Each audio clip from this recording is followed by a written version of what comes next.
So here we have the flow chart for how we identify students as English learners or as LEP students in the state of Texas. The link for this is also in your Domain 3 links. Essentially, you find this through ESC 20 or Region 20. I'm going to go through this with you now, and we're going to talk about how students are identified and what the process is. So, in the state of Texas, when any student enrolls, they're given a home language survey. This is part of their enrollment packet. So, typically, a secretary will give parents a folder full of all the different paperwork they have to fill out. And as we talked about before, the state of Texas requires that there are 2 questions on this home language survey. You might see HLS for short. So you might see home language survey indicated with HLS,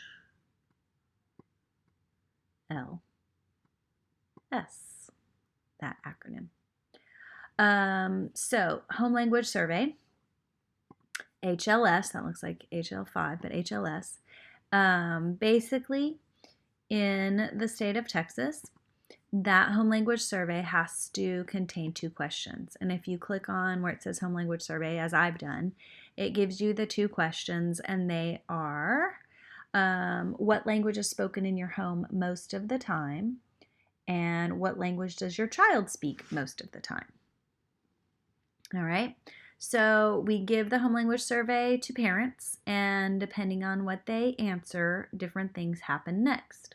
So over here, if the parents only answer English, then no testing is required, and that student is entered into PEAMS as non-LEP, or they don't have any kind of code related to LEP in PEAMS.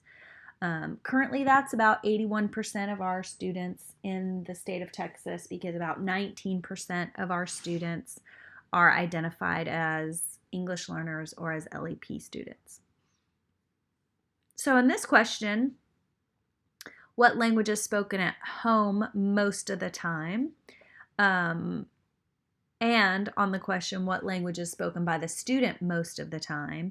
If the parents indicate English and another language, then this opens the door for us to test that student. And this here, the answer choice, as you can see, is English and any other language. If the parents answer something that is not English, as indicated here, so they put Espanol, or they might put Spanish, or they might put Tagalog, or Arabic, right? So if they indicate any language other than English, then that gives us permission to test that student. This is a little bit different from special ed. In special ed, if you're going to test a student, you have to get a parent's signature indicating that they agree for you to test them with a particular test. For English learners, the way our law is set up, our state law, essentially it just says if they answer a language other than English on these 2 questions, then that opens the door for us to test them. So the next thing that happens then is we give students a test. And if these students are in pre-K, K, or first grade, the only type of test they are given is an oral language proficiency test. And here it says OLPT is one of the acronyms for that. So if they're pre-K, K, or first, all they get is an oral language proficiency test. And this makes sense because at those grade levels, they're not going to be proficient readers and writers. However, if those students are in 2nd grade through 12th grade, they are given both the oral language proficiency test and a norm reference standardized achievement test of English language arts. So what we look at in these tests is we look at, are they scoring as proficient in English or not? And you can see in this box it says if it's bilingual education, we give them oral language proficiency tests in both languages, both English and Spanish. If the language in the bilingual education program is other than Spanish, we would use an informal oral assessment in that language. Tests must be administered by trained professionals and can be paraprofessionals that are proficient in the languages of the tests. And all the tests that we use always have to be approved by TEA. So essentially what we're looking at in terms of scores on both the oral language proficiency test and the norm referenced achievement test is we're looking for levels that indicate that the student is not proficient in English. So for the norm reference standardized achievement test, we're really looking at under the 40th percentile, that they score below the 40th percentile.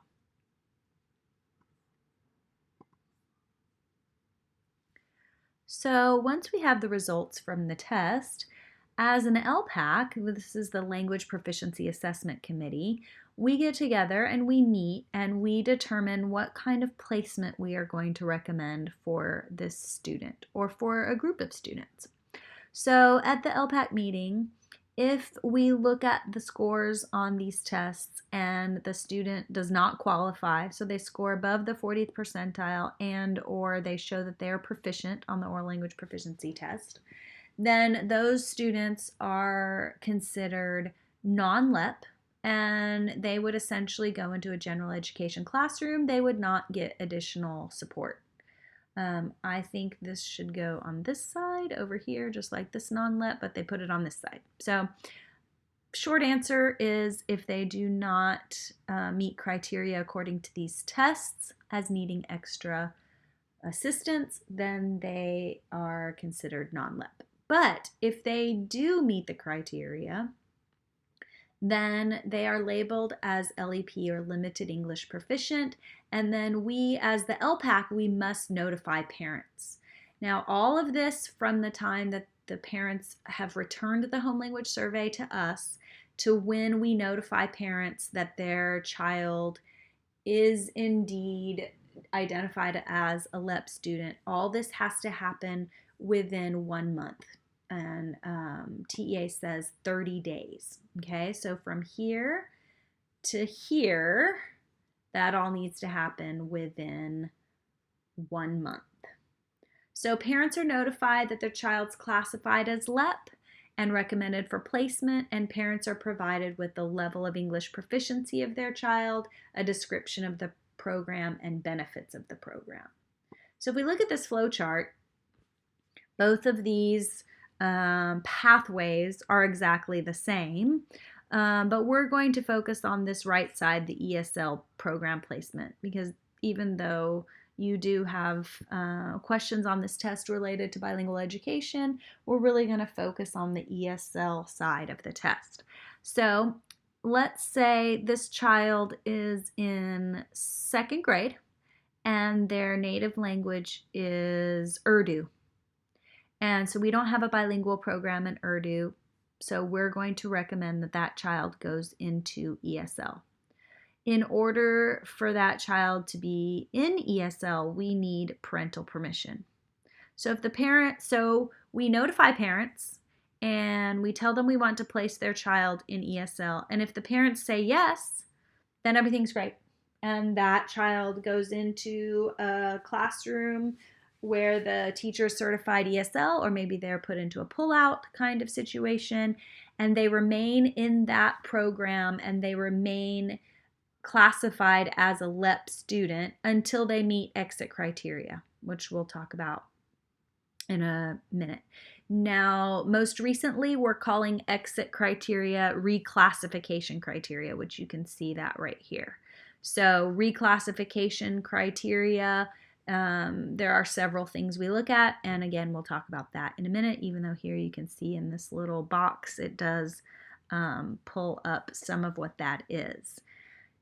Students may not exit until at least 1st grade, even though that's very early. So they may not be reclassified as non-LEP until the end of the school year and not until 1st grade. And we look at their English language proficiency, we look at their proficiency in language arts, and we also look at teacher evaluations. But coming back to this placement of the student, what if the parents say no, which is right here? What if we, as an LPAC, recommend that this child be placed into an ESL classroom, and we notify the parents within 30 days, and we tell them we think this is the best scenario for their child, and the parents say, nope, I do not want to give permission for my child to go into ESL.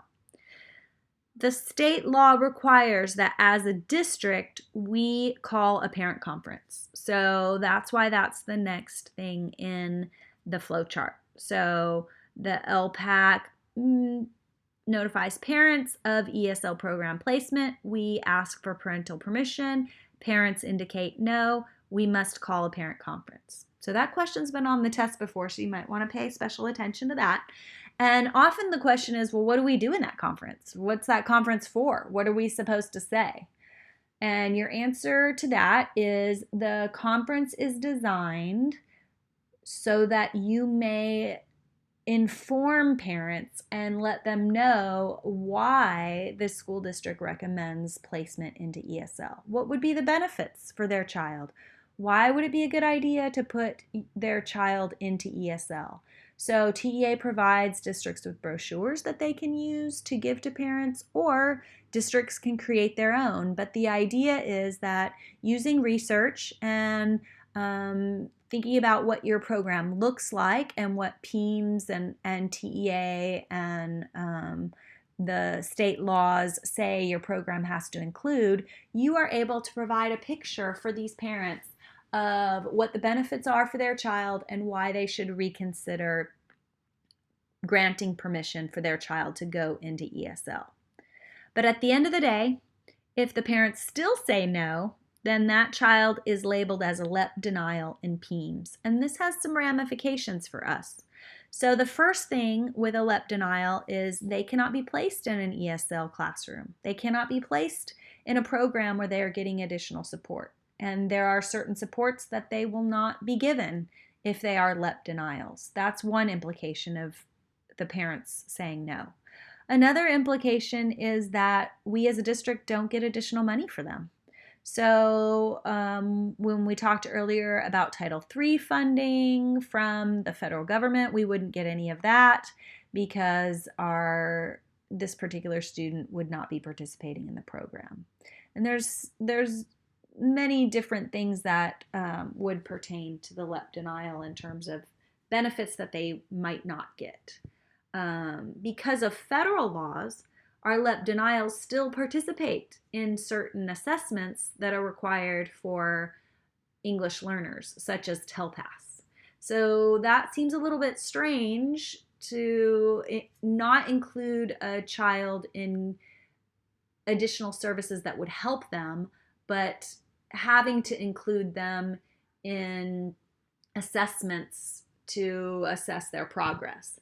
But the reason for that is the federal mandates along with AYP so that we can show progress, right? That we show adequate yearly progress of various subgroups. So that's why LEP denials are still included in TELPAS assessments. And another thing about a LEP denial is they will have that label on them in their PEIMS records until they also meet reclassification criteria. So they will still participate in TELPAS, they will still have this label until they meet reclassification criteria. And then once they meet this reclassification criteria, whether they're LEP denials or whether they are just LEP students or English learners participating in the program, once they meet reclassification criteria, then they are considered non-LEP and they are monitored for 2 years by the LPAC. And I'll talk a little bit more about that in a minute.